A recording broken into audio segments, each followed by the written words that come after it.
저는 지금 그 집 앞에 서 있습니다. 손이 떨립니다. 녹슨 철문과 벗겨진 빨간 페인트, 복도에 뱃묵은 김치찌개 냄새가 코를 찌릅니다. 평범한 수요일 오후 전세 만료 확인차 외곽의 낡은 집을 방문했을 뿐이지만 오늘 열린 이 문은 뭔가 달랐습니다. 삐걱 문이 열리자 어둠 속에서 허리 굽은 노인이 누렇게 바랜 티셔츠 차림으로 말라비틀어진 손을 떨어가며 천천히 고개를 들었습니다. 순간 심장이 멎었습니다. 민수야, 너 민수 맞지? 낮고 쉰 7년 동안 꿈에서도 듣지 못한 그 목소리. 아버지, 단어가 저절로 튀어나왔지만 동시에 아니야. 저 사람은 아버지가 아니야라는 격렬한 부정이 속에서 치밀었습니다. 왜냐하면 저는 7년 전 아버지의 죄를 손으로 떠올렸으니까요. 차갑고 거칠며 돌처럼 딱딱한 뼈가루가 손가락 사이로 흘러내리는 감촉을 아직도 기억합니다. 그 죄를 바다에 뿌렸고 파도가 아버지를 삼켰으며 저는 혼자 돌아왔습니다. 그런데 지금 그 사람이 제 앞에서 숨을 쉬고 있습니다. 다리가 풀려 뒷걸음질 치며 저리 가요. 라고 내뱉자 그는 한 발 다가오며 민수야, 나다. 아버지야 라고 했습니다. 아니에요. 아버지는 죽었어요. 7년 전에 제가 직접 화장했다고요. 떨리는 제 목소리 앞에서 그는 손을 내밀다 천천히 내리며 미안하다 한마디를 남겼고 그 소리에 제 온몸이 얼어붙었습니다. 저는 강민수, 45, 공인중개사로 15년 동안 수백 채의 문을 열어온 사람입니다. 제 아버지 강민철은 7년 전 교통사고로 사망했습니다. 사고가 너무 참혹해 시신은 거의 형체가 없었고 경찰은 유류품으로 신원 확인했습니다. 시계, 신분증, 차량 등록증이라 설명했죠. 저는 믿었습니다. 아니 믿고 싶었습니다. 아버지가 죽기 사흘 전 저한텐 이제 아버지 같은 사람 없어요. 다시는 연락하지 마세요라고 제가 마지막 통화를 했으니까요. 죄책감에 장례식에서 서둘렀습니다. 화장하시겠습니까? 네, 빨리요. 관을 열어 얼굴을 확인하지도 않았습니다. 빨리 끝내고 싶다. 빨리 잊고 싶다는 마음뿐이었습니다. 화장터의 연기 속으로 사라지는 관, 직원이 건넨 유골함, 손으로 떠올린 제의 감촉까지 이제 끝났다고 생각했는데 지금 그는 제 앞에 서 있습니다.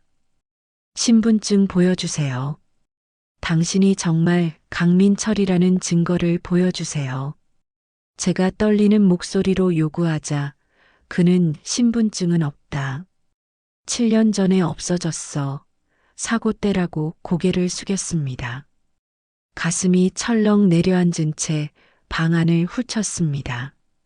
좁은 원룸, 끊어진 전기난로, 반쯤 마신 막걸리병, 벽에 붙은 달력은 아버지가 죽은 바로 그달인 2018년 10월에서 멈춰 있었습니다. 그 옆 액자에는 초등학교 입학식 날 아버지가 제 손을 잡고 웃는 사진이 걸려 있었고 유리에는 누군가 매일 만진 듯 손가락 자국이 촘촘히 남아 있었습니다. 민수야, 들어와라. 할 말이 있다. 그는 조심스레 말했지만 저는 문턱을 넘지 못했습니다. 그 문턱이 무덤과 이승을 가르는 선처럼 느껴졌기 때문입니다. 왜 지금이에요? 7년 동안 어디 있었어요? 왜 신고 안 했어요? 왜 저한테 연락 한 번 안 했어요? 제 질문에 그는 고개만 숙인 채 떨리는 손으로 탁자를 짚고 있었고 그때 제 시선이 탁자 위 서류에 멈췄습니다. 전세 계약서, 계약자 강민철, 계약일 2018.10, 15. 사고 난 지 사흘 뒤 7년 전 날짜였습니다. 이게 뭐예요? 죽은 사람 명의로 어떻게 계약을 해요? 라고 묻자 그는 마침내 입을 뗐습니다. 민수야, 그날 나는 차 안에 없었다. 그날 밤 저는 집으로 돌아오지 못했습니다. 차 안에 앉아 멍하니 있었습니다. 핸들을 쥔 손이 떨렸습니다. 이게 꿈인가? 뺨을 꼬집어 봤습니다. 아팠습니다. 만약 저 사람이 진짜 아버지라면 내가 7년 동안 제사 지낸 사람은 누구인가? 내가 손으로 떠올린 그제는 누구였나? 머릿속이 하얘졌습니다. 저는 핸드폰을 켜서 검색했습니다. DNA 검사, 친자 확인, 서울. 내일 다시 그 집에 가야 합니다. 이번엔 DNA 검사 키트를 들고 다음 날 아침 문을 두드렸습니다. 그 사람이 문을 열었습니다. 어젯밤보다 더 초췌해 보였습니다. 이거 하세요. 저는 키트를 내밀었습니다. 말 필요 없어요. 당신이 진짜 강민철이면 나올 거고 아니면 경찰 부를 거예요.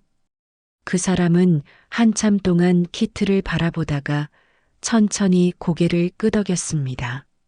알겠다. 면봉으로 구강 샘플을 채취하는 동안 저는 그의 손을 빤히 쳐다봤습니다. 왼손 새끼손가락 아버지는 거기에 화상 흉터가 있었습니다. 제가 5살 때 라면을 끓이다 뜨거운 물이 튄 날 아버지가 제 손을 감싸다가 자기 손가락이 될 정도로 저는 그날 울지 않았습니다. 아버지 손가락에 물집이 생긴 걸 보고 오히려 울음을 참았었습니다. 그런데 지금 이 사람의 손가락은 깨끗했습니다. 흉터 어디 갔어요? 조심스럽게 묻자 그는 한참을 생각하더니 레이저 시술 받았어. 돈 좀 모아서 라고 대답했습니다. 말은 그럴듯했지만 뭔가 석연치 않았습니다. 검사 결과는 일주일 뒤에 나온다고 했습니다. 그 일주일 동안 저는 미치는 줄 알았습니다. 진짜 아버지일까? 아니면 사기꾼일까? 기다릴 수 없었습니다. 직접 알아내야 했습니다. 그래서 다시 그 집 근처로 갔습니다. 이웃들에게 물어보기 위해 옆집 할머니가 쓰레기를 버리러 나왔습니다. 저기 실례지만 옆집에 사시는 분 아세요? 123호요? 조용한 분이더라고. 언제부터 사셨어요? 글쎄, 7년쯤 됐나? 말수가 없어서 잘은 모르겠는데. 혹시 이상한 점 없으셨어요? 할머니는 잠시 생각하더니 말했습니다. 새벽에 가끔 소리가 들려요. 무슨 소리요? 혼자 중얼거리는 소리. 미안하다, 민수야. 뭐 그런 거. 심장이 철렁했습니다. 자주요? 거의 매일. 처음엔 전화하는 줄 알았는데 어느 날 보니까 혼자 사진 보면서 울고 계시더라고요. 사진이요? 응, 어린애랑 같이 찍은 사진. 며칠 뒤 핸드폰이 울렸습니다. DNA 검사 결과였습니다. 손이 떨려 화면을 제대로 볼 수 없었습니다. 친자 확인 결과 99.9% 일치. 주저앉았습니다. 진짜 아버지였어. 그럼 제가 화장한 사람은 대체 누구였나? 왜 아버지는 7년 동안 숨어 살았나? 그리고 왜 지금 나타난 거지? 저는 다시 그 집으로 향했습니다. 이번엔 답을 들어야 했습니다. 진실을 전부. 문을 박차고 들어갔습니다. 아버지. 그는 창가에 앉아 낡은 사진을 들고 있었고 저는 핸드폰을 얼굴 앞에 들이댔습니다. 99.9% 일치. 당신이 진짜 제 아버지가 맞네요. 그는 고개를 끄덕이며 그래라고 했고, 저는 검사 결과지를 바닥에 던지며 그럼 뭐예요? 7년 동안 날 속인 거예요? 내가 당신 죄를 뿌릴 때 당신은 어디 있었어요? 내가 혼자 제사상 차릴 때 당신은 뭐 했어요? 대답해요. 왜 그랬어요? 라고 쏟아냈습니다. 아버지는 눈가에 눈물을 고이며 민수야, 그날 나는 차 안에 없었다라고 말했고 떨리는 손으로 서랍에서 낡은 종이 봉투를 꺼내 이걸 봐라라며 건넸습니다. 봉투에는 병원 진단서와 신문 스크랩이 있었고 2018년 10월 12일 교통사고, 한 명 사망, 사망자 신원 불명, 차량 소유주 강민철로 추정이라는 글자가 눈에 들어오자 제 손이 떨렸습니다.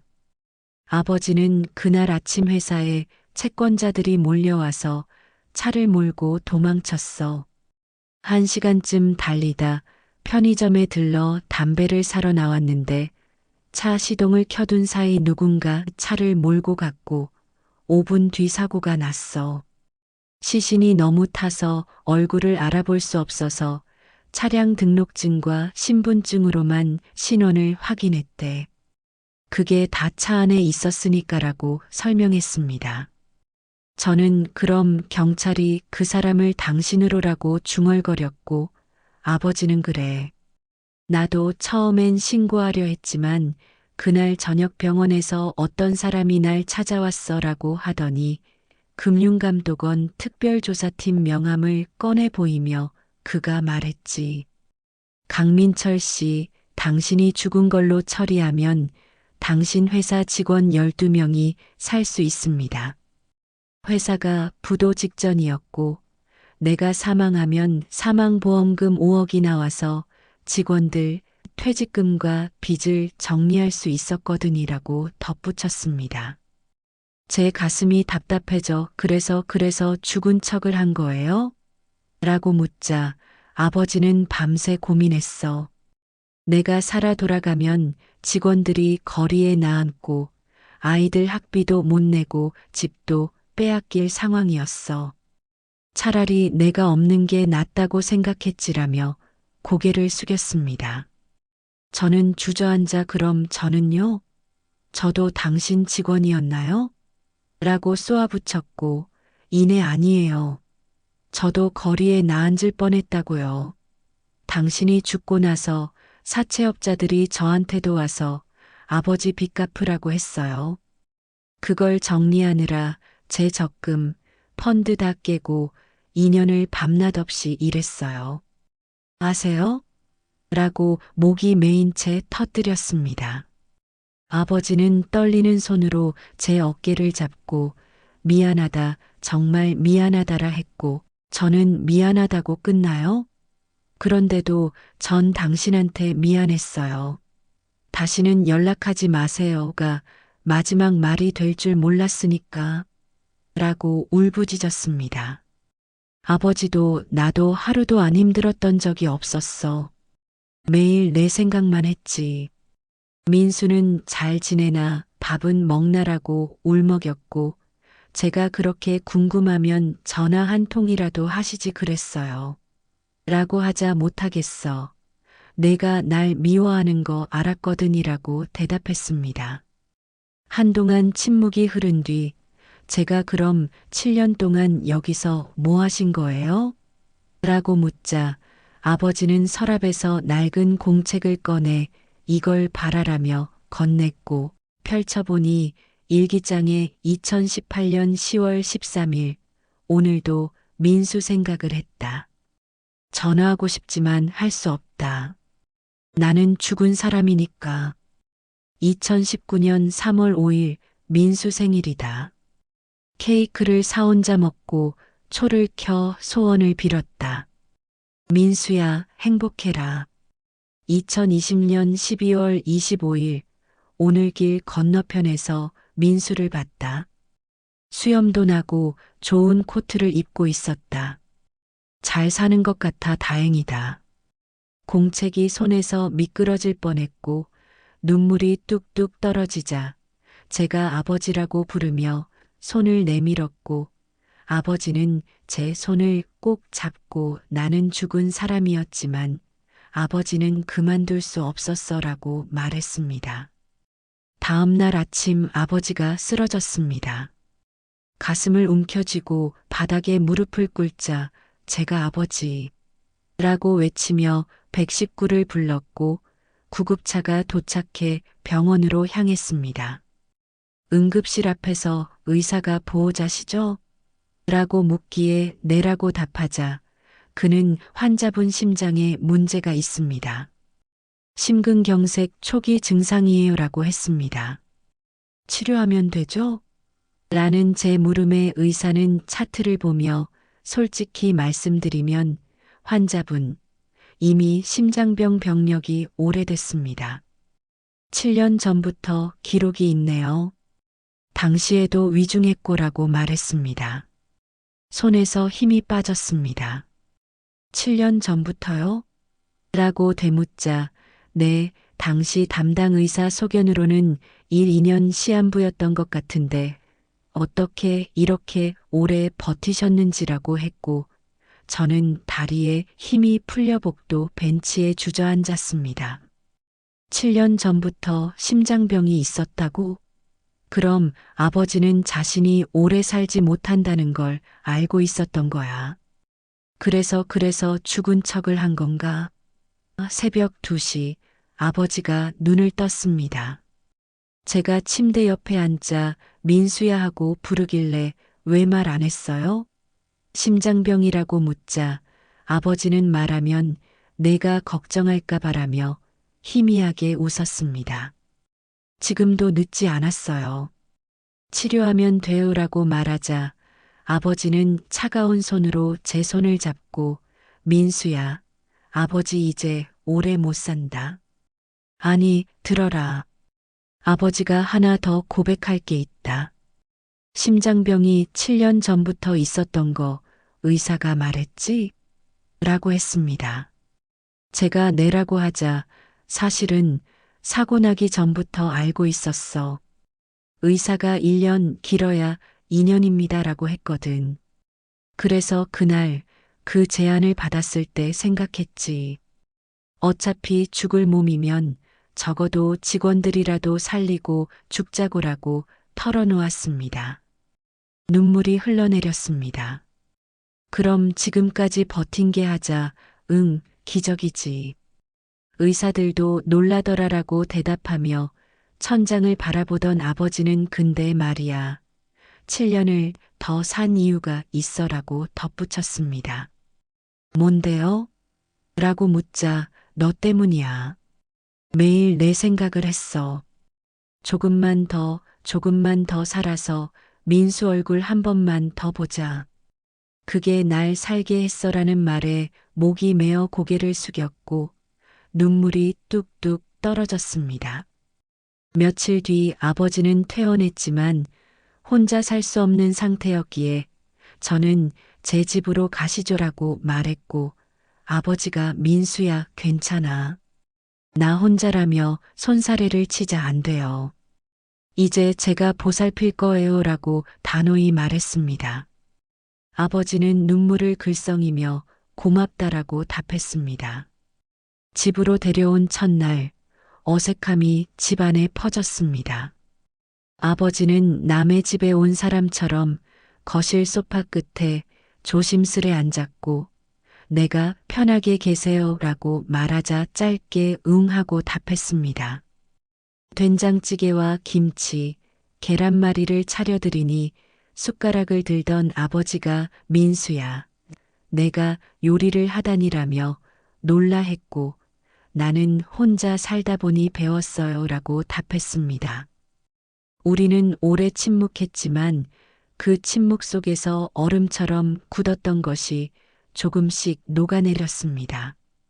석 달이 흐르는 동안 아버지의 건강은 조금씩 좋아졌고 매일 아침 함께 산책하며 약을 챙기고 병원 검사를 빠짐없이 다녔습니다. 어느 날 산책길에서 아버지가 민수야, 나를 용서했니? 라고 물었고 나는 한참을 걷다가 잘 모르겠어요. 아직도 화가 나요. 그런데 동시에 이해도 돼요. 이상하죠? 라고 답했습니다. 아버지는 그걸로 됐어. 용서는 완성되는 게 아니야. 매일매일 계속하는 거지라고 말했고 나는 그 말이 곧 매일 아침 밥을 차려주고 약을 챙기고 함께 걷는 작은 행동들의 반복임을 깨달았습니다. 어느 저녁 아버지는 서랍에서 작은 상자를 꺼내 이거 내게 주려고 했어라며 열어 보이셨고 그 안에는 초등학교 입학식 때 사주신 낡은 손목 시계가 있었습니다. 고장났네요 라고 하자 아버지는 아니야, 시간을 멈춘 거야. 그날 내가 다시는 연락하지 마세요 라고 했을 때 내 시간도 멈췄거든이라며 내 손목에 시계를 채우고 이제 다시 흘러가게 해줘. 내 시간으로라고 말했습니다. 멈춰선 초침 속엔 7년의 시간이 고여 있었습니다. 2025년 12월 23일 의사는 이제 병원에서 할 수 있는 게 없습니다. 집에서 편히 계시게 해드리세요라고 했고 나는 아버지 방을 정리하며 어린 시절과 입학식 사진을 침대 곁에 놓았습니다. 사진을 바라보던 아버지는 이때가 제일 좋았지라 했고 내가 저도요라고 답하자 민수야, 후회 없다. 아버지 인생 엉망이었지만 마지막에 내 얼굴 보고 가니까 후회 없어라고 말했습니다. 나는 저도 아버지 만나서 다행이에요라고 했고 거짓말이라는 농담 끝에 함께 웃었습니다. 그 웃음이 마지막 대화가 되었습니다. 2025년 12월 25일 새벽 6시 아버지는 고통 없이 잠들 듯 조용히 숨을 거두었고 나는 그 손을 놓지 않은 채 아버지, 이젠 정말 편히 가세요라고 속삭였습니다. 창밖엔 하얀 눈이 소리 없이 쌓였고 장례식은 7년 전과 같은 장례식장에서 치렀지만 이번에는 달랐습니다. 나는 끝까지 자리를 지켰고 관 뚜껑을 닫기 전 아버지 손목에 그 시계를 채우며 이번엔 정말 함께 가시는 거예요라고 말했습니다. 사람들이 떠난 새벽 영정 앞에 홀로 앉은 나는 울지 않고 미소 지었습니다. 아버지, 7년 만에 제대로 된 장례 치르네요. 이후 아버지의 일기장을 정리하니 마지막 페이지 2025년 12월 1일에 민수에게 이 글을 읽고 있다면 아버지는 이미 없겠지. 미안하다. 그리고 고맙다. 7년 동안 죽은 사람으로 살았지만 내 덕분에 아버지로 살 수 있었어. 사랑한다. 아들아라고 적혀 있었습니다. 나는 일기장을 가슴에 안고 손목의 시계를 바라봤고 멈춰있던 초침이 이상하게도 똑, 똑, 똑 하고 다시 움직이기 시작했습니다. 아버지의 심장처럼. 여러분은 어떤 선택을 하시겠습니까? 7년 전으로 돌아갈 수 있다면 부모님께, 자녀에게, 사랑하는 사람에게 어떤 말을 하시겠습니까? 다시는 연락하지 마세요인가요? 아니면 사랑합니다인가요? 나는 이제 압니다. 죽음은 끝이 아니라는 것을, 누군가를 기억하는 한 그 사람은 살아있다는 것을, 그리고 전세 만료 확인차 갔다가 죽은 사람의 문을 연 그날이 저주가 아니라 축복이었다는 것을. 여러분의 이야기도 들려주세요.